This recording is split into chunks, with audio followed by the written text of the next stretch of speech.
Hey, let's talk about something that might make you squirm a little. Being brutally honest with yourself. So I know when you hear me talking about being brutally honest with yourself, there's like an instant cringe, right? Most of us hear it and think, oh great, here comes the part where I beat myself up and feel terrible. And I get that. We're scared that if we really look in the mirror, really examine how we spend our time, the things we say, the stuff we do, it's just going to be this flood of shame and regret. But the thing is that that's not what brutal honesty is about. It's not about tearing yourself apart or piling on the guilt. It's something else entirely. Being brutally honest with yourself does mean taking a hard look at your life. It is about asking, where am I slacking? Where am I letting myself off the hook too easily? Maybe you're scrolling through your phone for 3 hours a day and calling it relaxation, when deep down you know it's just avoidance. Or maybe you're saying yes to things that you don't want to do because you're afraid to say no.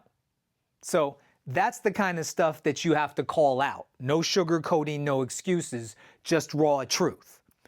But here's where it gets interesting. Brutal honesty isn't just about pointing out your flaws. It's also about flipping the script on your inner critic.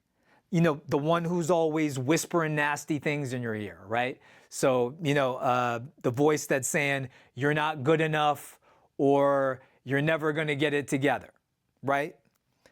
Being brutally honest means shining a light on that voice and asking, is this actually true, or is this just bullshit I've been feeding myself? Because a lot of the times it is bullshit. You're not a failure because you didn't hit every goal this week. You're not worthless because you made a mistake. That's just the negative self-talk in your head running wild. And brutal honesty is the antidote. When that unrealistic self-talk is out of control, brutal honesty is how we put it in its place. So yeah, it's a critique of your actions, your words, your habits, but it's also a reality check on the stories, all the stories that you tell yourself. It's not about being unkind, it's about being real. And when you get real with yourself, something shifts. You stop hiding from the tough stuff and stop believing lies. And that's not punishment, that's freedom. Brutal honesty isn't here to make you feel bad, it's here to set you free.